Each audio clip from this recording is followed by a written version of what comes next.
Coucou tout le monde, aujourd'hui on va régler vos problèmes de cœur. J'adore regarder les vidéos Dr Love en général sur YouTube et je me suis dit que j'avais trop envie d'en faire une aussi. Du coup j'ai créé un questionnaire anonyme que j'ai transmis à mon entourage et sur mes réseaux. Je vous précise qu'il est également aussi encore en description, donc vous pouvez aller le checker et remplir et mettre toutes vos problématiques de cœur si vous voulez que je fasse un épisode 2, ce qui est d'ailleurs très probable parce que du coup j'ai plusieurs témoignages donc ils vont pouvoir s'étirer en plusieurs vidéos.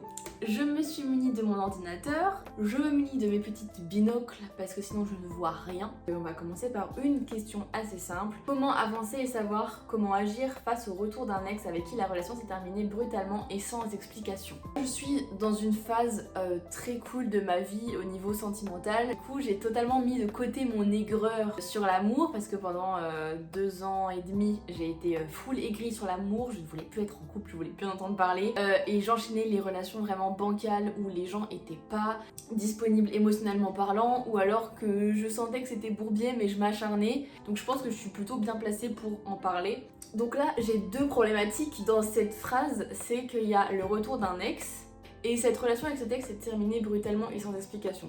Encore déjà, si c'était un ex avec qui ça s'est très bien fini, où il y a eu de la discussion, de l'échange et on comprend pourquoi ça s'est terminé, il y a peut-être un monde où vous arrivez à vous rejoindre un jour parce que vous avez évolué. Là, si ça s'est terminé de façon assez brutale, t'es déjà dans le flou de pourquoi ça s'est terminé maintenant. Et surtout, du coup, tu peux pas vraiment avancer dans ce deuil de relation et t'es toujours un peu en mode bancal et t'arrives pas à vraiment passer à autre chose. Du coup, je trouve que c'est assez dangereux d'y retourner perso. Tu sais pas pourquoi ça s'est terminé, donc tu peux pas essayer d'améliorer les choses. C'est hyper dur à faire parce qu'en fait, quand t'es émotionnellement impacté dans la situation, t'arrives pas à réfléchir et t'as qu'une envie, c'est d'y retourner parce que c'est quand même la sécurité de ce que tu connais déjà, c'est quelqu'un que t'as aimé, donc c'est vraiment des émotions qui sont très là à te pousser à y retourner. Et voilà, et déjà si t'as pas d'explication, pour moi ça montre un petit peu comment la personne perçoit ta relation.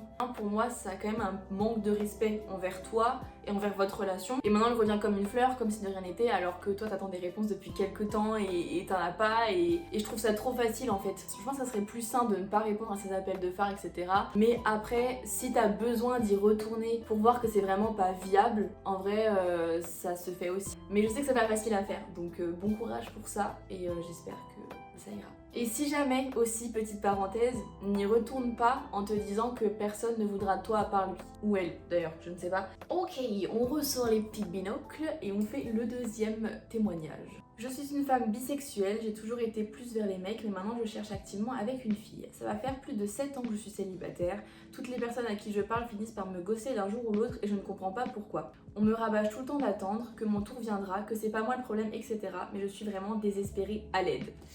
Alors, je m'y connais en ghostage parce que j'ai aussi eu ma période où je m'accrochais à des personnes qui ne voulaient pas, qui n'étaient pas disponibles émotionnellement parlant pour des relations, qu'elles soient sérieuses ou non sérieuses. Et donc c'est aussi le conseil que je vais te donner. N'essaie pas de t'accrocher à des personnes qui ne te veulent pas dans leur vie. Tu ne peux pas forcer les gens à te vouloir dans leur vie. Toi, ça te demande beaucoup d'énergie, ça te fait espérer pour rien, alors que la personne en face, soit elle joue, ou soit elle sait pertinemment qu'elle n'a pas envie, et du coup, ça crée juste une dissonance entre vous deux. Je pense aussi qu'il y a une part de comportement intérieur, et je l'ai compris moi aussi dans mon cas, et c'est pour ça que je me permets de te le dire. Souvent, quand t'as absolument envie d'être avec quelqu'un, là, ça fait 7 ans que t'es célibataire, donc je pense que t'as vraiment cette envie de rencontrer quelqu'un et d'être vraiment dans une relation, etc. Inconsciemment, ton comportement il change parce que tu attends tellement de la personne que t'es en train de dater ou que t'es en train de fréquenter que la personne ressent tout ce besoin d'aller très vite, de vraiment se mettre ensemble, de tu vois genre, ou pas forcément de se mettre ensemble mais la personne ressent ton envie, ça peut brusquer et je pense que ça aussi justifie le ghostage parce que à vouloir trop donner ou trop avoir d'un coup, ça peut faire peur à la personne en face qui peut-être elle est plus posée et a envie de prendre son temps. Je dirais pas que t'es le problème, parce qu'effectivement tes proches ont raison quand tu dis que c'est pas toi le problème, mais c'est peut-être ta démarche d'aller vers les gens. Bon par contre moi je trouve ça irrespectueux au possible de ghoster. Le conseil que je peux te donner, ne pas avoir cet esprit de désespoir, tu vois, parce que je pense que ça dessert à toi et à la personne en face. À toi parce que tu pourrais vouloir sélectionner une personne, la première venue ou la première qui aurait envie de faire un truc avec toi. Tu aurais tellement envie que ça marche avec cette personne que tu te poserais pas toi-même la question de est-ce que cette personne me convient. C'est pas parce que tu es seule que tu dois prendre n'importe qui.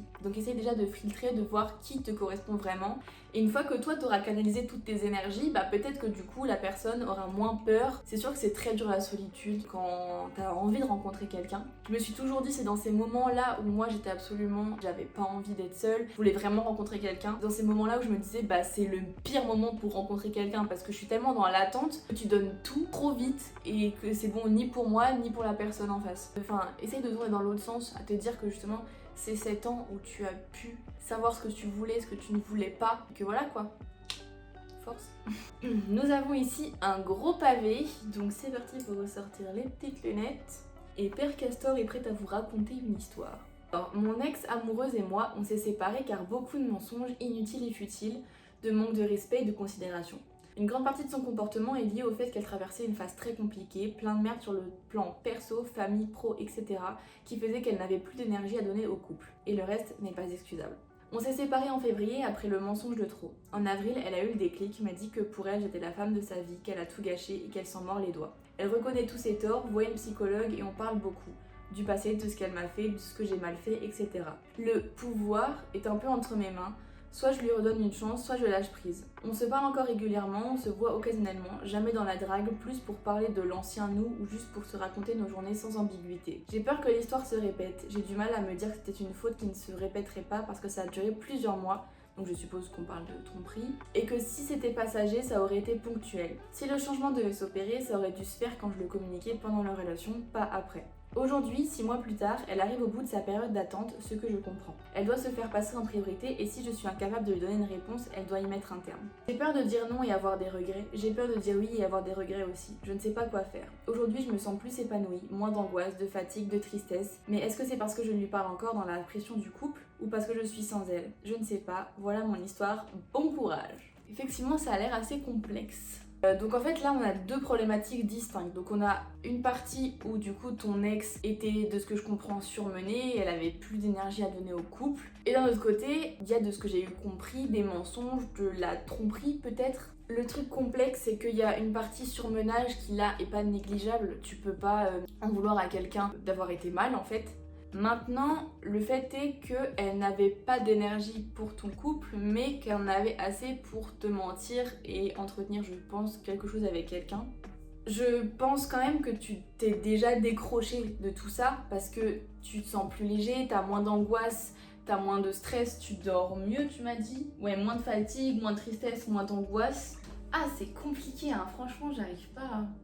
Essaye d'analyser là ton apaisement, si c'est dû au fait que cette personne n'est plus là, bien qu'elle soit quand même un peu là dans ta vie, mais qu'elle soit plus en place centrale dans ton couple, ou si ces moments d'épanouissement c'est parce que justement elle est encore un peu là. En fait je pense que là pour moi la visualisation c'est la meilleure clé pour trouver ta solution, parce que le corps il a une mémoire. Genre limite tu fermes les yeux, tu vois, tu te mets un flou total, t'essayes de t'imaginer te remettre avec cette personne et t'essayes de t'imaginer ne plus avoir cette personne dans ta vie. Et ton corps je pense aura la réponse. Quand t'imagines des trucs, tu vois, tu peux sentir que ton ventre se noue, que tu te sens stressé. Essaye de percevoir dans quelle situation tu te sens le plus stressé. Parce que oui, si jamais tu prends la décision de t'arrêter définitivement avec cette personne, ça va être dur au début parce que tu auras cette sensation de manque. À voir si du coup tu serais plus épanoui plus tard ou pas. Et après, d'un autre côté, si la personne te met la pression en mode bon bah là mon temps d'attente il est terminé et tout, bon c'est normal, la personne ne peut pas t'attendre genre 3 ans, elle peut pas te presser avec tout ce que t'as vécu, la rupture que t'as vécu, les mensonges que t'as vécu et tout. C'est trop facile en fait de te mettre une deadline, genre tu peux pas choisir si facilement. Ça montre un peu aussi comment la personne se perçoit. Elle a peut-être conscience du mal qu'elle t'a fait, mais c'est pas pour autant qu'elle fait passer ton bonheur en priorité. Dans le sens où là elle est en mode bah là j'en ai marre d'attendre donc tu choisis. C'est peut-être un peu flou ce que je dis, j'espère que c'est assez clair, mais essaye de faire ce que je t'ai dit et essaye de voir si ça t'aide quoi.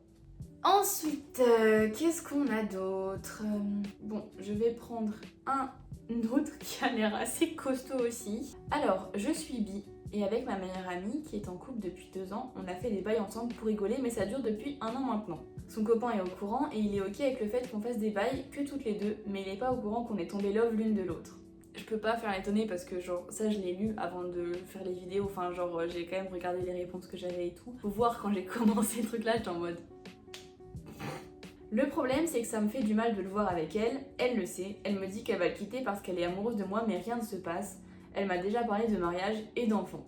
Alors déjà ma pauvre, parce que bourbier de ouf, Moi, je vais te résumer toute cette situation avec une citation qui m'a tellement aidée. L'année dernière, j'ai eu beaucoup de mal à lâcher l'affaire d'une relation et je suis tombée sur une citation et vraiment elle m'a marquée, tellement marquée que je l'ai mise en fond d'écran et que j'ai notée dans un cahier. D'ailleurs, je vais te la lire pour être sûre qu'elle soit vraiment bien dite et elle m'a aidée à prendre conscience du truc. La manière dont tu es traité est bien plus importante que les sentiments que tu peux avoir pour quelqu'un. Vraiment, si je pouvais te donner un conseil, si t'étais mon amie là, qu'on était face à face, je te dirais évite-toi cette souffrance. Ok, tu l'aimes, ok, elle t'aime d'après ce qu'elle te dit. Les actes qu'elle fait te blessent et ne changent pas. C'est bien beau les jolies paroles, mais s'il n'y a pas d'actes, ça ne sert à rien. La réponse, elle est très simple, c'est que faut que tu t'en ailles. Et du coup, c'est dur parce que tu perds la personne que t'aimes et tu perds ta meilleure amie en même temps. Le temps fait bien les choses. Les sentiments, ça change avec le temps. Les actes, ça ne change pas si la personne ne veut pas que ça bouge. Donc je pense que c'est mieux pour toi que tu t'en ailles. Je pense que je vais m'arrêter là et je vais garder le reste, donc les 5 autres, pour un épisode 2 parce que ça fait déjà 33 minutes que je filme et le but c'est pas non plus que je vous sature de conseils. N'hésitez pas si vous avez des envies, etc. Que ce soit en fait Dr Love en mode love amoureux ou love famille ou love amitié. D'ailleurs, on est docteur partout ici. Le love c'est universel dans tous les domaines. Donc n'hésitez pas à me dire tous vos problèmes sentimentaux dans la description. Il y a un petit lien, encore une fois, qui est 100% anonyme, je le répète. J'espère que ça résonnera et que ça aidera ceux qui se sont reconnus dans tous ces problèmes-là. En attendant de vous retrouver pour un autre épisode de Dr Love, je vous fais des très gros bisous. Prenez soin de vous et surtout n'oubliez pas que le temps fait tout. Bye!